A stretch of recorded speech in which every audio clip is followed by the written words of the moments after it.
They say it's no place like home, but it seems that home is wherever I roam. So I travel to the east, to the sound of the streets, with a whole new balance from my soul to my feet. So let's say it's no place like home, but it seems that home is wherever I roam. So I travel to the east, to the sound of the streets, with a whole new balance from my soul to my feet. So let's step. Some wonder what is he hippie or gypsy, drug dealing or pimping? Why he limping? Legs tied from all his cross-country living, mind driven, but I ain't driving. Feet to the ground with my head in the sky, and stepping on nails, gotta keep it striding. No matter when I get there, it's perfect timing.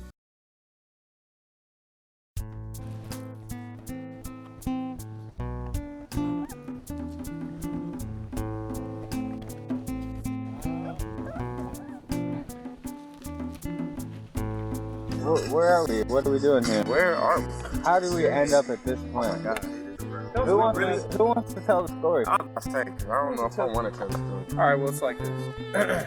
Yesterday was the 24th of October, and we were walking. Basically, we were coming from Badlands. We covered about 30 miles. And basically, on our stretch of the walk, we ran into a man. I can't remember his name. I think it was Gerald. Gerald Bad Cop. Where was that at? This was on the 44, on the 44 highway. Before Wambly. It was a walk from Interior to Wambly, to the town of Wambly in the Pine Ridge Indian Reservation. Yeah. Which we're in right now. We're still in the Pine Ridge Indian Reservation. And Gerald was cool? Well, yeah, Gerald was very cool. He pulled up beside us on the road, and people usually do that. They stop and try to offer us a ride. And he was trying to offer us a ride. Basically, we just told him, what we were doing, and we couldn't take a ride. And so he was like, well, if you guys need a place to stay, you can stay on my land, which is right this way and this way and that way. So it was like, all right, great. Which is what we look for, when we go to town and we're walking, we need a place to stay. So They had hot showers, breakfast in the morning. It's gonna be a beautiful thing. Worked out perfect. And then, so on our second little stretch, we saw him in the town. Once we finally got to the town, he was just sitting in his car, and he was like, "Oh, look, there these guys go here. What's up?" And so we talked to him. He said, "My house is right there. Cool." So we told him we had to meet up with you guys and basically get everybody back together, and then we're gonna go back. So we ended up going to his house, and everything seemed really cool. He was telling us a lot about the stars, just about Native people, and how it is on the reservation, and just about his family, and it was starting to get pretty deep, and then we were starting to set up a fire, and then there started to become like a disturbance. His wife wanted him for something, and I guess they were having some kind of internal argument. And they were a little, drunk a little bit, so they knew. He was telling us, that, shouldn't have got drunk because they get a little wild. But he basically ended up going back in, and they got into a very, very large fight. We were outside listening to what was going on inside. And then they both finally came out of the house where we were, and she was actually pretty raged. She was enraged. And before that, see, no service out here. Before that, I believe it was Jordan. You actually spoke to her for a second, and she seemed cool, correct? I'm going to introduce myself. She told me her name, Pam. And she went inside. She's like, "I'm going to grab the boat. I'll be right back." She never came back, and then that's when the whole, altercation started happening between him and her. We don't know what happened inside, but it was a lot of noise, a lot of shit being thrown, cabinets being dropped, and then all of a sudden he comes out the back, and she comes out the front, and she's like, "Hey, motherfucker, get back on!" and starts yelling. And then he goes inside, he grabs the baby, and then she comes out, gets in the car, starts the car, and she backs up like she's gonna start going somewhere, and I'm like, okay, she's leaving. And then all of a sudden she goes, puts it in first, and slams right into the porch, knocks out the front step of the porch. I'm like, oh shit. I get in the van, I'm like I started the van and like I'm just gonna move the van out of the way so she can back up if she has to get out of there or do anything else crazy. And all of a sudden, she started chasing me in the van, and like she pulls out and she's coming like this, and I'm going this way and she's coming at me, and I think I just barely got out of the way and started going around in the yard, and like me, Skell and Claire bumping in the van, and I'm like being chased, and then I go to the back behind the house. I go around back behind the house. I'm thinking, okay, I'm safe back here. She can't get back here. Everything's good. And then what happened after that, man? Well, mind you, when she ran into the steps, I wanted to add there, the guy Gerald was standing there with their newborn baby, basically, in his hands on the steps. And she ran into the steps to jump away with the baby in his arms. And they also had another daughter that was there crying, you know? And she was a little older. But basically, after that, after he go all the way around the other side of the house, she's trying to run us over like we're She backs up and turns the car toward us. toward the van. Well, she was toward us, and she revved at us, and then when she saw that the van was to the right, then she turned right. And sorry, pup, I almost stepped on the puppy. Saw the van was to the right, then aimed toward the van. I guess she kind of forgot about us. But we were running from the car, had to dodge it, and she turned toward the van. What happened when you were running? I dropped both my phones. I felt my phones drop, but it was dark. When I went and looked for it, I couldn't see it. But anyway, yeah. And so when she finally saw the van was there, she went toward the van, but luckily Jordan jumped in the way, brave brother right there. She was reckless. Jumped right in the way. with a rake in hand. But She stopped. And, you know, She was ready to go again though. do it, go ahead. But Asking she for it, but love for it. You was First love, I mean, we were trying to calm the situation Yeah. down. He was like, no, I love you too much, which I was like, man, I'm so glad you said that, Yeah. because she was going so crazy that she wasn't taking anything else for an answer. You had to like restrain her somehow. And so basically she stopped and then she backed up. Like she was, backed you up know, like it was all okay. right, backed up about 50 feet. And then we were like, okay, hopefully it's all good. And then Full speed. full speed and hits the mothership. Right on the front. Let's go see where she hit. Mothership was parked. Mothership was parked. Now, I'm sure you remember this part here from all the pictures of the mothership. But this is the area where she hit the mothership. You see the damage there, right? Oh, Right there. yeah, damn. There's her pain. Yeah. Some pain.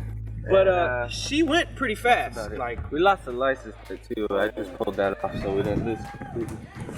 But so that's the damage to the van from her. from her and her damage on her car, let's just say it's not drivable anymore.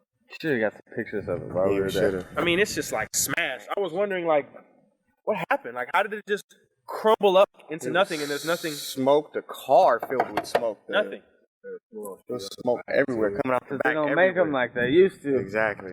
But The beast right here. needless to say, it was a very, very, very crazy night.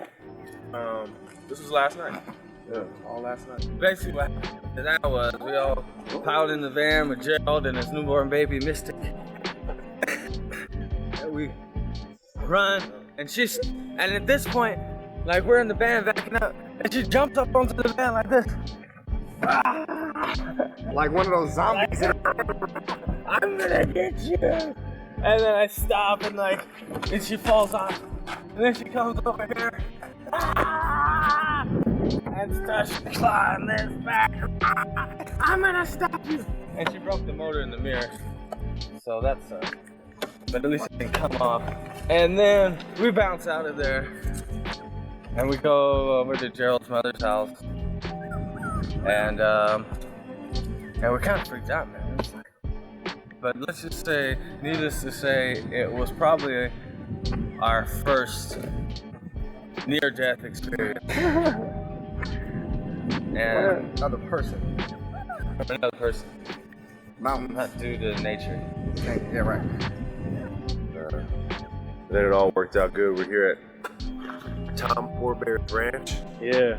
Down Yeah, I was actually After leaving, Gerald's mother's house, we shouldn't have a place to stay because even though they still offered, they still offered us to stay on the property where everything went down. Like we could still, yes, everything was okay. We could go over there and camp, but actually, we also had a chance to clean up once we went in. We actually, after the whole altercation, we went back and were considering staying there. And me and Kevin went out, went inside, and swept up the mess and just had to sit down with Gerald and just kind of talk about a little bit more in depth what he was about. He definitely was an artist too, who plays music, plays the flute and stuff like that. So he definitely has a lot of strength. So it was nice to be able to kind of reflect and get ready for the next part of the journey. We pressed on forward, had to get some gas, and Gerald actually told us about this campsite pretty much around this area. Right. Just go camp on this spot. Yeah. But we went and got gas. Tom Forebear rolled up on us and was just seeing if we needed any help, and then invited us back to his ranch. I've been able to take showers, have breakfast, jump on the internet, share a lot of stories. We're gonna have some interviews with Tom Forebear coming up. That'll be some interesting stuff. He's part of the AIM movement, American Indian movement. It goes way back into Wounded Knee and a lot of the stuff that's been happening on the reservation. He's part of the tribal council. So it was a blessing meeting him, and he brought us onto his land late last night, 1 o'clock in the morning. He drove us out here and sat up with us all night and showed us some DVDs about Wounded Knee and a lot of the history of the Pine Ridge Indian Reservation. We got to learn pretty much a lot more than we knew before. So it was, which is where my birthday really began. yeah, getting all the history, watching the videos. yeah. Here we are now, and it just kind of solidified and just made itself, known that this is a result. It was like an immediate result because it was, how the universe will work. If you believe, because we believed in what we were doing. We keep ourselves open to being able to meet people like Gerald. He was the most genuine, nice person. That was like happy for us to be coming across his reservation and saying, please stay at our reservation. Please come and stay at our property where I stay. And that situation happened, but it just goes to show that the same thing. It's the same type of energy that people have, all over the world, because we turned around the corner and that same energy was still there. We attracted that same energy, just by putting that energy out. And that's really what this is about. We want to express to everybody to put out positive energy, because you're gonna get it back. It's real. But we just have to be aware and just open to things. That's how Ken was saying, to different possibilities, and that just to know that there are other possibilities. Like, yes, if you put the energy out there, that positive energy will come back. But there are times you find that you are not in control. You're not in full control, because there are other powers out there at work that just some of us don't have control over. And I have to say, at times your positive energy won't be returned. It will be, just not in the way that you would expect. You know what I'm saying? Sometimes you still have to dig and fight and really search within for that energy. But you have to just accept the possibility that you could be a part of someone else's manifestations. You know what I'm saying? Like, we want to manifest positive energy too, but you have to accept sometimes that there's other things around you. Everybody else is putting out different type of energy too that are lacking with yours, and sometimes it might not look your way for a moment. You know what I'm saying? You're still part of someone else. There's a lot of negativity out there, and people are putting it out there in ways they don't even know. And sometimes you don't know it's there, and you can't fight it at that moment. And just accept. Basically, what you're trying to say is that no matter positive energy you're putting out and good you're trying to manifest, you have to be willing to accept the negative energy when it circulates and comes back to you. So, and it's a matter of how you deal with the negative energy, which is just as important and equal as the positive. It's just a matter of how you deal with it when it is there and projected by somebody else and manifested by other people. So, gotta have both sides. Yeah. There's no such thing as try, there's only do or do not. You never really lose if you gave it all you got. Just stick to the plot, but don't be afraid to ad-lib. You only get out of the pot what you're willing to give. And so you can just sit there and think about trying to do something and not do anything. And if you don't do anything at all, then of course you didn't do. But if you take one step, you tried. Even if you turn around, yeah. But you didn't do it. You took a step and you did something. Oh, and you in the back, you might be cool, but next to you, that's fine. I'm glad we get to edit this stuff. We can't let these sit. You know, a lot of y'all out there calling this too. I wish I had that on tape and that little boy was like, "What are you guys, hippies?" I know. Don't we? Don't have that on tape? I don't think so. Oh my God! What happened yesterday? Sure. In your Yesterday. I don't know how the audio is coming out with this. Yesterday, I met some amazing people on the side of the road because I couldn't walk because I had a huge blister. And South Dakota is beautiful. Best sunsets I've ever seen, bar none.